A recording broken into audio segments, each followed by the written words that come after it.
Elena Rivera's hands moved with practiced precision, disassembling the Barrett M107A1 rifle.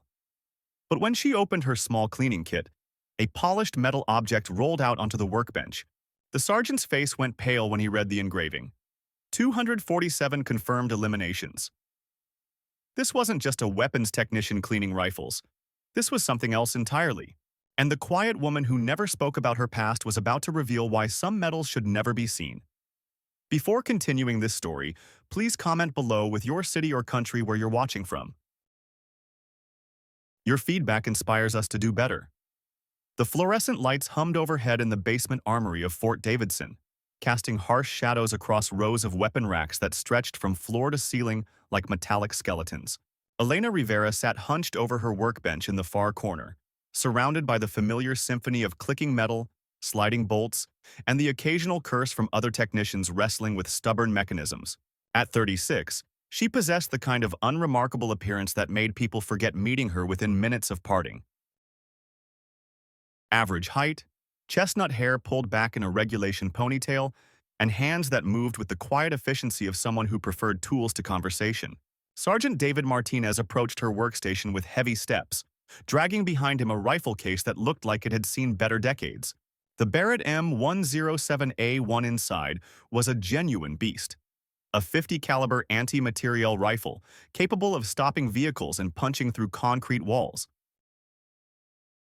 Martinez dropped the case next to Elena's bench with a metallic crash, causing several nearby technicians to look up from their work. "Rivera," he called out, wiping sweat from his forehead despite the cool underground air. "I need this thing cleaned and serviced by 1500 hours. The bolts jammed tighter than a bank vault, and the trigger assemblies acting finicky. Command wants everything ready for tomorrow's range qualification." Elena looked up from the M4 carbine she was reassembling, her gray eyes impassively studying the battered case. "No problem, Sergeant," she replied in the quiet voice that barely carried beyond her workstation. "It'll be running like clockwork by noon." Martinez nodded and headed for the stairs, already moving on to the next item on his endless daily checklist. The moment his boots disappeared up the concrete steps, Elena opened the rifle case with movements that seemed almost reverent. The Barrett lay nestled in custom foam padding, its massive frame designed for one purpose, reaching across impossible distances to targets others couldn't even see. She lifted the rifle with both hands, feeling the familiar weight distribution that awakened muscle memory buried deep in places she tried not to visit during daylight hours. The weapon was indeed jammed, its bolt frozen halfway between closed and open positions. Elena carried the rifle to her workbench and began the field stripping process with movements that flowed like water. Her hands found receiver pins without looking, fingers dancing across surfaces that most weapons technicians would approach with manuals in hand. She disassembled Barrett rifles in complete darkness, in sandstorms capable of stripping paint from metal, and under conditions where one mistake meant the difference between mission success and body bags. The muscle memory was burned into her nervous system like scar tissue that never fully heals. Working, Elena felt the familiar meditation that came with mechanical precision. Each component had its place, its purpose, its connection to every other part of the system. She could lose herself in the rhythm of disassembly and cleaning, letting consciousness drift while hands performed tasks that required no thought. It was safer that way, being busy with immediate problems that had clear solutions. The jam turned out to be a combination of factors: carbon buildup around the gas system, a slightly bent extractor claw, and what looked like desert sand that had somehow found its way into the receiver, despite the weapon supposedly never leaving. The continental United States. Elena raised an eyebrow at that detail but said nothing. Military records were often creative works of fiction, especially when it came to weapons that had seen action in places that officially didn't exist. She moved to the cleaning station and began the methodical process of removing years of accumulated grime and wear. The Barrett responded to her attention like a neglected instrument being tuned by a master musician. Each part received individual attention, every surface examined for signs of wear that could indicate future problems. Elena had long ago learned that weapon maintenance was about predicting failures before they appeared, not just fixing problems after they occurred. As she worked, she noticed the armory gradually growing quieter. Other technicians had finished their morning assignments and moved on to other duties, leaving her alone with the mechanical sounds of her own work. The solitude suited her fine. She'd always felt more comfortable with machines than people, finding honesty in how metal responded to proper care and attention. Reassembling the rifle's trigger group, Elena reached for her small cleaning kit, a compact leather case containing specialized tools she'd accumulated over years of working with precision weapons. The kit had traveled with her through multiple duty stations, its contents carefully selected for maximum versatility. She undid the brass clasps and lifted the lid. A polished metal rolled out onto the workbench with a soft metallic chime. Elena froze, her hands suspended over the kit as if she'd just discovered a coiled snake. The metal lay face up on the steel surface, its silver finish reflecting the harsh fluorescent lighting. It was roughly the size of a silver dollar, with intricate engraving around the edges that marked it as something official, something important. But it was the inscription in the center that made her stomach clench like a fist. 247 confirmed eliminations. The words were engraved in precise military lettering, each letter cut deep enough to remain readable after years of handling. Below the number sat a small symbol that most people would never recognize, crosshairs with a single star at the center. It was the mark of Shadow Division, a unit that existed only in budget lines and nowhere else, whose operations were buried so deep in classified files that most government officials didn't know of their existence. Footsteps echoed from the stairway. Elena's instincts kicked in automatically, her hand moving to cover the metal while her eyes tracked the sound. Sergeant Martinez was returning, probably to check her progress or bring another weapon needing attention. She had maybe 10 seconds before he'd be close enough to clearly see her workstation. Her fingers closed around the metal, feeling its weight, the warmth of metal that had been held countless times. For a moment, she was transported back to when such honors mattered, when the numbers they represented were achievements rather than burdens. The medal had been presented to her at a ceremony that officially never happened, in recognition of service that would never appear in any public record. Martinez appeared at the top of the stairs, his boots clicking against concrete as he descended into the armory. Elena returned the medal to her cleaning kit with movements that looked casual, but were executed with the precision of someone who'd kept secrets for years. By the time the sergeant reached her workstation, she was already back at work on the Barrett's receiver, her face expressing nothing but professional focus. "How's it going, Rivera?" Martinez asked, leaning against the edge of her bench. "The jam giving you trouble?" "Just carbon buildup and some sand," Elena replied without looking up from her work. "Someone took this rifle places it wasn't supposed to be, but it'll be ready for tomorrow's qualification." Martinez frowned at that assessment. According to the paperwork he'd seen, the Barrett had never left the base armory except for scheduled training sessions at the local range. But Elena had a reputation for finding problems other technicians missed, and her work was always flawless. If she said there was desert sand in the mechanism, then there was desert sand, regardless of what official records claimed. "Any idea how long it's been since this weapon had proper maintenance?" Martinez asked, fishing for information without directly questioning the official story. Elena paused in her cleaning to examine the barrel extension more closely, where wear patterns told stories to those who knew how to read them. And this barrel had stories, written in carbon fouling and metal fatigue that spoke of intensive use in harsh conditions. She could see evidence of hundreds of rounds fired in rapid succession, the kind of sustained shooting that only happened under combat conditions. "Hard to say exactly," she answered carefully, "but judging by the wear patterns, I'd guess it's been at least 6 months since the last thorough cleaning. Maybe longer." Martinez nodded, accepting her assessment without further questions.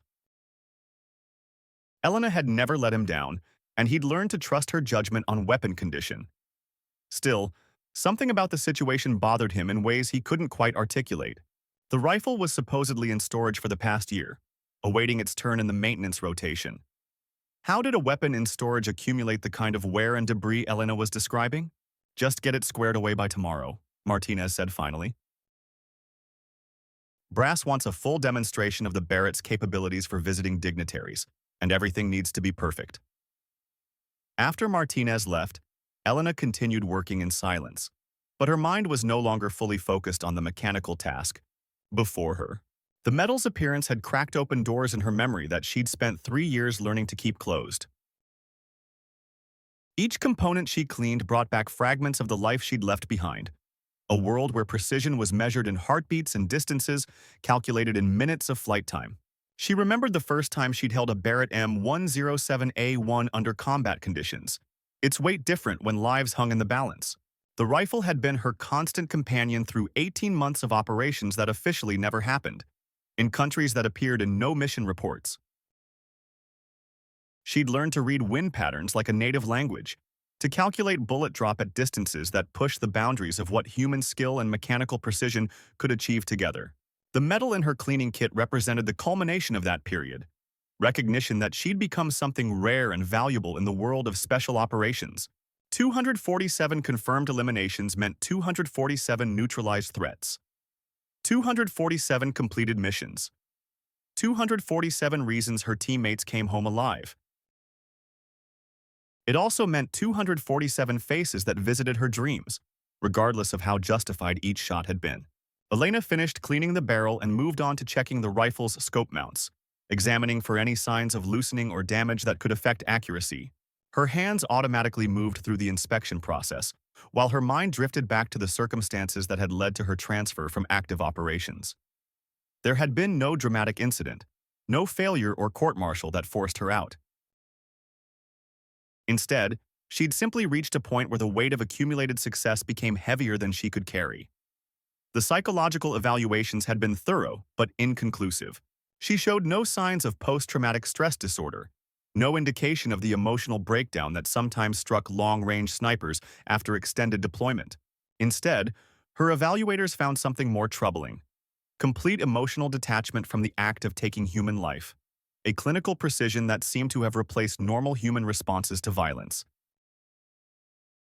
They'd offered her medical retirement, disability benefits, and access to counseling programs that could help her process what she'd experienced.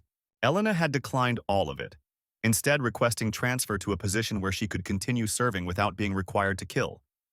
The armory assignment had seemed perfect. She could use her technical knowledge to maintain weapons in peak condition while avoiding the moral complexities of their ultimate purpose. For 3 years, this arrangement had worked perfectly.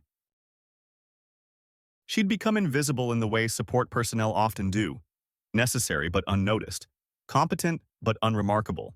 Her personnel file listed her previous experience as logistics support, and no one ever thought to question what kind of logistics required such intimate knowledge of precision rifle systems. She'd found peace in the routine of maintenance and repair, satisfaction in problems that could be solved with the right tools and sufficient patience. But the metal's appearance changed everything. It was a reminder that some parts of her past would never stay buried, no matter how carefully she tried to build a new identity. The medal represented not just her service record, but the person she'd been, the skills she'd developed, and the reputation that followed her despite her efforts to disappear into anonymity. As she reassembled the Barrett's trigger mechanism, Elena considered the implications of Martinez discovering the medal. Her cover story was solid enough to withstand surface investigation, but the kind of attention such a discovery might bring could uncover details that were meant to stay classified. Shadow Division guarded its secrets jealously, and former operatives who attracted unwanted attention sometimes found their situations becoming complicated in ways that transcended ordinary military bureaucracy. She paused in her work to examine the medal more closely, studying the engraving with eyes that had learned to notice details others missed. The craftsmanship was exquisite, each line and curve executed with precision that spoke of custom manufacture rather than mass production. This wasn't a standard military decoration, but something created specifically for recognition within a community that existed outside normal chains of command and official acknowledgement. The number 247 represented more than just successful missions. It was testament to a level of skill that few people in the world could claim. Long-range elimination required a combination of technical knowledge, physical ability, and psychological resilience that excluded most candidates before they ever fired a shot in anger. Those who excelled became part of an informal brotherhood that transcended national boundaries and military hierarchies. Elena remembered the weight of expectations that came with her reputation, how mission planners began automatically assigning her the most difficult targets, the ones others couldn't or wouldn't take. She'd become a specialist in impossible shots, the sniper they called when conventional approaches failed. The medal represented recognition from her peers, people who understood exactly what those numbers meant and what they'd cost her to achieve. But it also represented everything she'd walked away from, the isolation of working alone for days or weeks, the moral complexity of making life and death decisions based on intelligence that might be incomplete or inaccurate, the gradual erosion of normal human connections as the demands of operational security made genuine relationships impossible. She'd traded those burdens for the simple satisfaction of maintaining equipment. And until today, she'd never questioned whether the trade was worth it. The Barrett was nearly ready for final function testing when Elena heard footsteps approaching her workstation. This time it wasn't Martinez, but Master Sergeant Rebecca Hayes, the Armory's senior NCO, and someone who'd always shown more interest in Elena's background than was entirely comfortable. Hayes had 22 years of military experience across various specialties, and she possessed the kind of institutional knowledge that came from watching patterns over decades of service. "Good afternoon, Rivera," Hayes said, settling into a chair beside Elena's workbench. "Martinez tells me you found some interesting wear patterns on this Barrett." Elena continued working on the rifle's final assembly, not trusting herself to meet Hayes's eyes directly. The Master Sergeant had a talent for reading people that made conversations with her feel like interrogations, even when they were supposed to be casual. "Nothing too unusual, Sergeant. Just signs that someone put it through more intensive use than the paperwork suggests." Hayes picked up one of the cleaned components from Elena's bench, the bolt carrier group that gleamed under the fluorescent lighting. Her examination was thorough and knowledgeable, the kind of inspection that came from years of working with precision weapons. "You know, Rivera, I've been in this business long enough to recognize certain types of wear patterns. This bolt carrier has seen the kind of sustained firing that only happens under very specific circumstances." The observation hung in the air between them like a question that hadn't been directly asked. Elena knew Hayes was fishing for information, but she wasn't sure whether the Master Sergeant suspected something about the rifle's history or her own past. Either possibility was dangerous in ways that could cascade beyond simple curiosity. "Combat weapons tend to show different wear than training rifles," Elena replied carefully. "Maybe this one saw action overseas before ending up here." Hayes placed the bolt carrier back on the workbench with deliberate precision, her eyes never leaving Elena's face. "That's possible, I suppose. Though according to the paperwork, this particular rifle has never left the continental United States. Makes me wonder how it picked up all that desert sand you mentioned to Martinez." Elena felt a cold weight settling in her stomach as she realized Hayes's interest extended beyond casual curiosity. The Master Sergeant was building something, accumulating details that could eventually add up to conclusions Elena couldn't afford to have drawn. She finished installing the Barrett's trigger group and began the process of final function testing, using the mechanical routine to buy time while she considered her options. "Records aren't always complete, Sergeant," she said finally. "Weapons get transferred, loaned out, used for purposes that don't always make it into official documentation." Hayes leaned back in her chair, studying Elena with the kind of patient attention that suggested she had all day to continue the conversation. "Fair enough. But you know what really interests me, Rivera? It's your level of familiarity with this particular weapons system. Most weapons techs would need to consult technical manuals for proper Barrett maintenance. You worked on it like you'd done it 1,000 times before." The observation was accurate and dangerous. Elena had indeed serviced Barrett rifles hundreds of times, but that experience was supposed to be invisible, buried under a cover story that portrayed her as a logistics specialist with general weapons maintenance training. Hayes's comment suggested her competence had become noticeable in ways she hadn't anticipated. "I've always been interested in learning different weapon systems," Elena replied, testing the rifle's bolt action with smooth, practiced movements.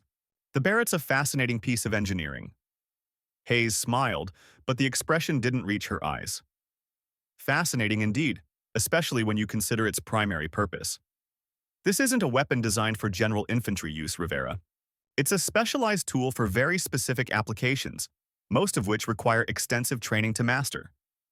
Elena completed the function testing and began cleaning up her workbench, organizing tools with methodical precision that had become second nature over years of military service. She could feel Hayes watching her every movement, cataloging details that might eventually form a pattern. The conversation was moving in directions that threatened to expose secrets that needed to stay buried. All weapons have their purpose, Sergeant, she said, keeping her voice neutral. My job is just to make sure they function properly when called upon. Hayes stood from her chair, brushing imaginary dust from her uniform. Of course. But some weapons have more specialized purposes than others. Take this Barrett, for example. In the right hands, it's capable of engaging targets at ranges that would challenge even experienced marksmen. Requires someone with very specific training and experience to use effectively. The implication in Hayes's words was becoming impossible to ignore. The Master Sergeant was all but stating her suspicion that Elena's background included experience with precision rifle systems that went far beyond basic armory maintenance. Whether she was fishing for information or already possessed knowledge she was testing, the situation was developing in ways that required careful handling. Elena closed her cleaning kit, making sure the metal was securely positioned where it wouldn't accidentally fall out again. The brass clasps clicked with finality that seemed to echo in the suddenly quiet armory. She looked up to meet Hayes's gaze directly for the first time in the conversation. The Barrett's ready for tomorrow's demonstration, Sergeant, she said with calm professionalism. Full function testing completed. Accuracy should be within specifications. Hayes nodded slowly, accepting the change of subject, but making it clear she considered the conversation far from finished. Excellent work, Rivera. As always, your attention to detail is exactly what we need in this department. After Hayes left, Elena remained at her workbench, staring at the perfectly maintained Barrett M107A1 that sat before her like a monument to skills she'd tried to forget. The rifle represented an intersection of her past and present, equipment that bridged the gap between who she'd been and who she was trying to become. Its presence in the armory was a reminder that complete escape from one's own history was rarely possible, especially when that history included capabilities few people in the world possessed. She ran her hand along the rifle's stock, feeling the subtle textures that spoke of countless hours of use. The Barrett was more than just a weapon. It was an extension of the operator's will, a tool that converted intention into action at distances that challenged ordinary human limitations. In the right hands, it was capable of precision that bordered on miraculous, able to reach across miles to touch targets that others couldn't even see. Elena had once been among the handful of people in the world who could unlock the Barrett's full potential. She understood its ballistics, its limitations, its temperamental nature under different environmental conditions. She knew how wind affected bullet trajectory at various ranges, how temperature influenced powder burn rates, how humidity could alter the flight characteristics of a .50 caliber projectile traveling at supersonic velocities. But more than technical knowledge, she'd possessed the psychological makeup that allowed her to apply that knowledge under the extreme stress of combat operations. She'd learned to control her breathing, to find the natural pause between heartbeats where the perfect shot lived, to make life and death decisions with the cold calculation of a machine. Those skills had made her invaluable to Shadow Division, but they'd also isolated her from normal human experience in ways that eventually became unbearable. The metal in her cleaning kit represented both her greatest professional achievement and the moment she'd realized that excellence in killing wasn't the kind of success she wanted to be remembered for. The morning brought increased activity to the armory as preparations continued for the visit from Stryker Defense Corporation executives and representatives from the Senate Defense Committee. Martinez rushed between weapon racks like a caffeinated bee, hustling and cursing everyone within earshot. Hayes, in contrast, seemed perfectly calm but maintained her intelligence-gathering gaze, sometimes stopping near Elena longer than usual, as if checking whether any new secrets had sprouted in her hands overnight. When Elena walked past a group of young technicians, she heard one of them, Joshua Blake, whisper to another, "Rivera's weird, right? Nobody figures out the Barrett that fast." His buddy shook his head with a smirk, shooting a sideways glance at Elena. "Yeah, they also say she stays after hours not for the overtime, but because she just likes talking to the hardware more than people. Hell, sometimes I think she's having a romance with those rifles." "Better a rifle than someone like you," Elena parried as she walked by, adding with sardonic half-smile, "At least the barrel doesn't ask stupid questions." At her workbench, she lifted the Barrett, and, like a master of shadows, checked its condition once more. The metal annoyingly reminded her of itself somewhere among the brushes and oil bottles. Senior Technician Kimov, a typical master of long tongues, came closer and planted his elbows on the table. Elena, did you really used to do something more serious than hardware? That thing you hide looks like something from movies about black ops organizations. Kimov, she said without turning her head, if I were doing something more serious than hardware right now, you'd need to start running faster than usual. Clear? Kimov grinned and raised his hands in demonstrative peace. Come on, don't throw around threats. I understand everything. Within these walls, everyone's a little bit not who they seem. By lunchtime, when the armory emptied for a moment, Hayes said to her, Rivera, come with me to the office. There's work. Inside, Elena felt slightly cold.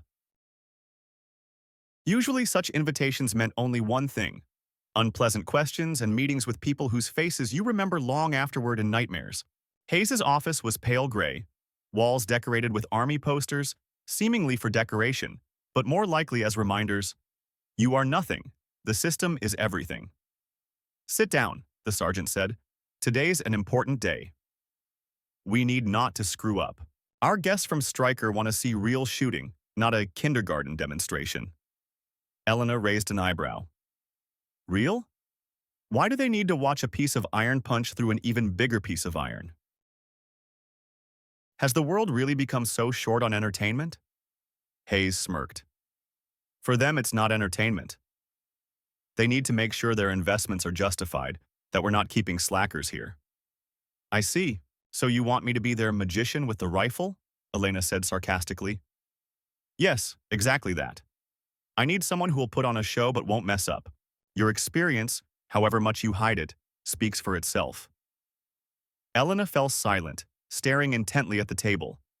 She knew, if she agreed now, her carefully constructed life as a simple technician would crumble. Each shot would be like an autograph in the spotlight, and then questions, investigations, possibly even visits from old acquaintances with short memories and long instructions. But refusing meant letting some 6-month rookie represent the department, allowing her work to go to waste because of fumbling hands. She couldn't stomach such an insult. Fine, Hayes. Her voice became firm. I'll put on the show, but if they start asking who I am afterward, you better come up with a new cover story for me. Hayes nodded. Cover stories are my job. Just don't let me down. At the range, the smell of fresh gunpowder, metallic clanging, excited chatter from visitors, and sticky sunshine. Elena checked the rifle, leaned toward the scope as if it were a last kind word before battle. Young Officer Brian Reynolds, in a frenzy, threw empty phrases at the crowd. Now we'll see what our beauty is capable of. If anyone's scared, I suggest covering your ears. Elena smiled restrainedly, not taking her eyes off the rifle as if really talking to it. Martinez whispered to her, If you miss, I'll say you forgot to clean the barrel. If I miss, you'll say you forgot to ask me in time. In the crowd, Stryker Representative George Watson, arrogant with metallic gleam in his eyes, watched Elena's every movement too intently. She felt dozens of eyes on her. Someone had spotted the medal on her belt, a silver circle that still looked too conspicuous. And someone was already whispering with laughter. Is that like a talisman, or did she actually waste someone? The first shot, a steel disc at a kilometer's distance. The shot like a hammer blow against the very silence. The disc shuddered, a clear dent in it. Watson whispered to his companion, I've only seen that before with specialists.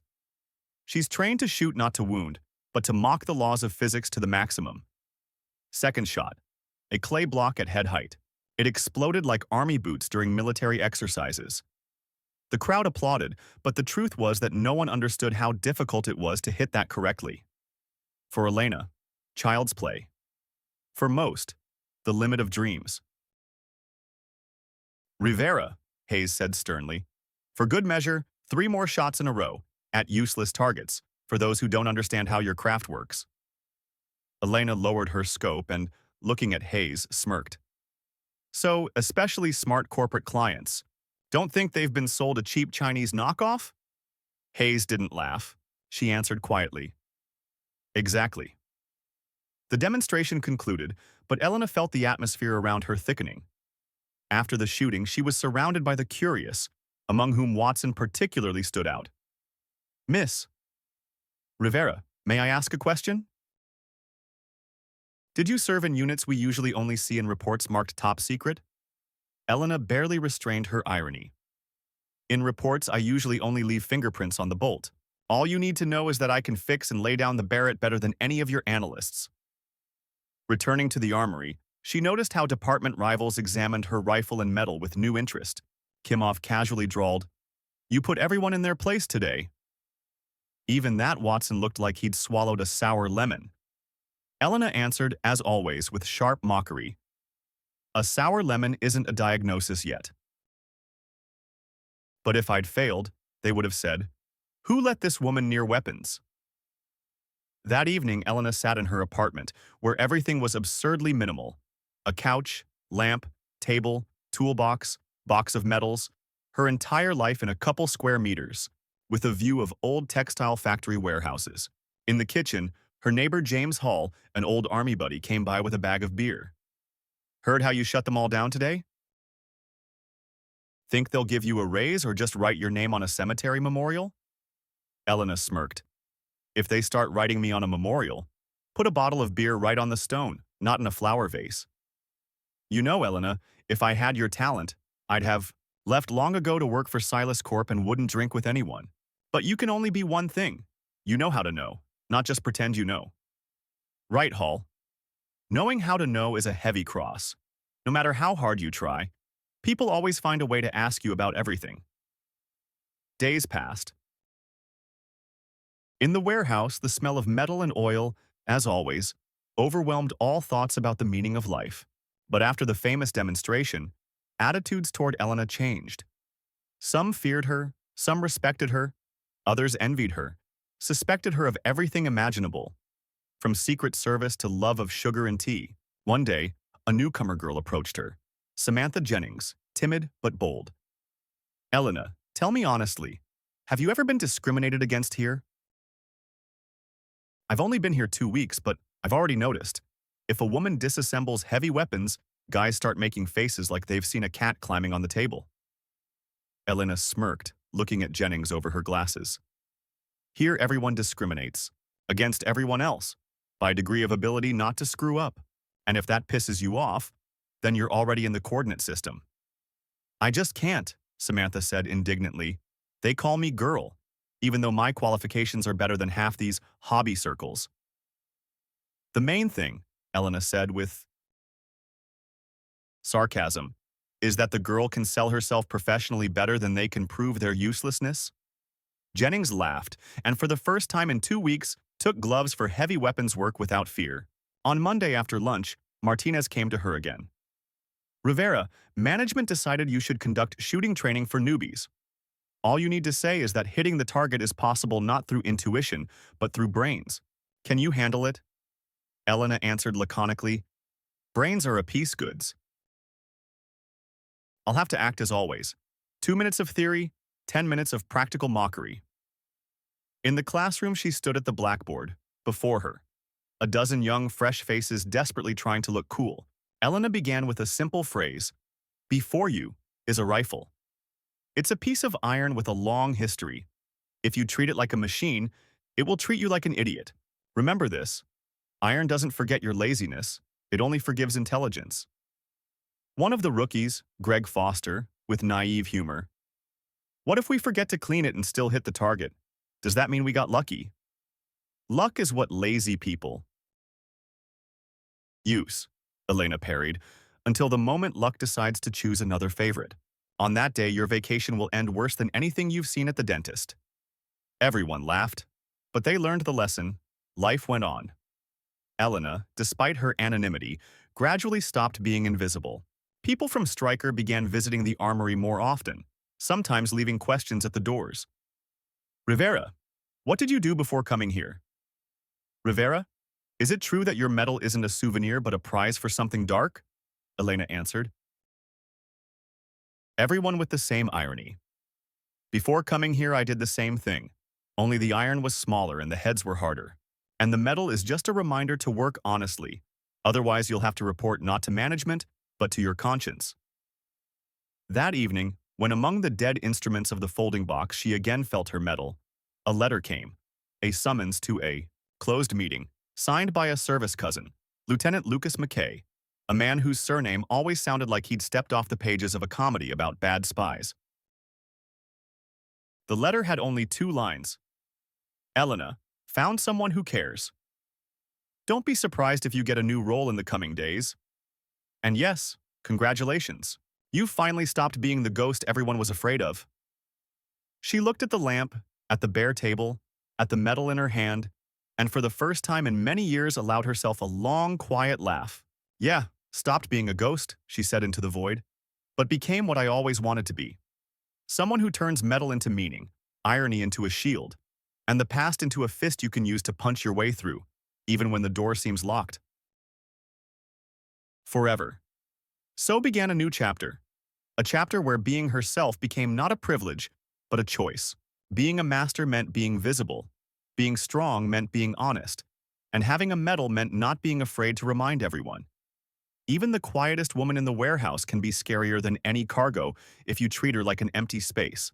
And somewhere, between the brushbox and rough fingers, this truth remained alive, like a steel imprint on the deepest part of the most complex rifle. 2 weeks later, Elena found herself in an unexpected position. The demonstration had worked too well. Word of the weapons technician who could make impossible shots had spread beyond Fort Davidson, reaching ears that she'd hoped would never notice her again. The summons came on a Tuesday morning, delivered by a courier who looked like he'd stepped out of a government handbook on how to appear inconspicuous while being completely obvious. The letter was brief and to the point. Report to Building C, Room 237, 1400 hours. Come alone. Elena knew Building C. It was where conversations happened that never officially occurred, where people discussed things that wouldn't appear in any records. She'd been in rooms like 237 before, on the other side of the table. At precisely 1400 hours, she knocked on the door and entered to find 2 men in identical gray suits sitting across from a single empty chair. The setup was so cliché it almost made her laugh. Almost. Miss Rivera, the older man said, not bothering with introductions. Or should I say, Sergeant Major Elena Rodriguez of the 1st Special Forces Operational Detachment Delta. Elena took the offered seat without changing expression. I prefer Rivera these days. Less paperwork. The younger man slid a manila folder across the table. Your demonstration last week was impressive. Remarkably so, for someone whose official record shows only logistics and general weapons maintenance. I'm a quick learner, Elena replied, not touching the folder. Indeed, quick enough to achieve a record that few people in the world can match. The older man opened his own folder. 247 confirmed eliminations across 3 theaters of operation. Longest confirmed kill, 2,847 meters. Average accuracy rating, 98.7%. These aren't the statistics of a logistics specialist. Ms. Rivera Elena remained silent. There was no point in denying what they clearly already knew. We have a problem, the younger man continued. 3 weeks ago, someone began eliminating high-value targets across Eastern Europe. Same MO, same impossible shots, same clinical precision. Someone with your exact skill set. And you think it's me? Elena asked with genuine amusement. Gentlemen, I've been cleaning rifles and teaching basic marksmanship to teenagers. My most dangerous activity lately has been arguing with Sergeant Martinez about requisition forms. No, the older man said. We know it's not you. But we believe it's someone who knows your methods, your techniques. Someone who trained alongside you. Elena felt something cold settle in her stomach. Marcus Steele, your former spotter, officially died in a helicopter crash in Afghanistan 2 years ago. The younger man pulled out a photograph. Unofficially, he's been working as a freelance eliminator. Very exclusive clientele. Very expensive services. Elena studied the photograph. It showed a cafe in Prague, a man in a leather jacket sitting alone at a table. The face was older, scarred, but unmistakably Marcus. Her partner for 3 years, the man who'd watched her back through dozens of missions, who'd helped her achieve that impossible accuracy rating. "What do you want from me?" she asked. "We want you to stop him," the older man said simply. "You know how he thinks, how he operates. You're the only person alive who's seen him work up close." Elena leaned back in her chair. "I'm retired, gentlemen. I gave up that life for a reason. We know, and we respect that choice. But Marcus is targeting American interests now. Last week, he eliminated a CIA station chief in Berlin. Before that, a defense contractor in Rome. He's working his way through a list, and we believe that list includes people you once served with." The younger man slid another photograph across the table. Elena recognized the face immediately. Colonel Sarah Chen, her former commanding officer, now working in Pentagon acquisition. "He's hunting Shadow Division alumni," Elena said, the pieces falling into place. "Someone's paying him very well to clean house, to eliminate anyone who might have knowledge of operations that certain parties would prefer stayed buried." The older man closed his folder. "We need this stopped before he reaches the continental United States." Elena stood up. "Find someone else." "I'm not interested in returning to that world." "There is no one else," the younger man called after her. "You're the only person who ever consistently outshot Marcus Steele. You're the only one who can get close enough to stop him." Elena paused at the door. "What makes you think I can still make those shots? It's been 3 years since I held a rifle in anger." "Because," the older man said, "yesterday's demonstration proved that some skills never fade. They just wait for the right moment to resurface." Elena left the building without giving them an answer, but she knew they'd be back. Men like that always came back, with better offers and worse alternatives, until you found yourself doing things you'd sworn you'd never do again. That night, she sat in her Spartan apartment cleaning her service pistol, a ritual she'd maintained even in retirement. The Barrett demonstration had been meant to deflect attention, to prove she was just another technician who happened to be good with rifles. Instead, it had reminded everyone exactly who Elena Rivera used to be. And now, Marcus was out there, using skills she'd helped teach him to eliminate the people they'd once fought beside. The irony wasn't lost on her. The student using the master's techniques against their former comrades. She field-stripped the pistol, cleaning each component with the same methodical precision she'd shown with the Barrett. Some habits died hard. Some skills, once learned, became part of your DNA. The question wasn't whether she could stop Marcus. The question was whether she wanted to become that person again. The one who solved problems with precisely placed bullets, who measured success in confirmed eliminations. Elena reassembled the pistol and slid it back into its holster. Tomorrow she'd return to the armory, back to cleaning rifles and teaching nervous recruits how to hit paper targets at 100 meters. But tonight, for the first time in 3 years, she found herself mentally calculating wind speed and bullet drop, reviewing the fundamentals of long-range interdiction. Some ghosts, she realized, never really stayed buried. They just waited in the shadows, patient as death itself, for the moment when duty called them back to life. The medal in her cleaning kit wasn't just a souvenir of past achievements. It was a reminder that some debts could only be paid in the currency she'd tried so hard to leave behind. 247 confirmed eliminations. Perhaps it was time to make it 248.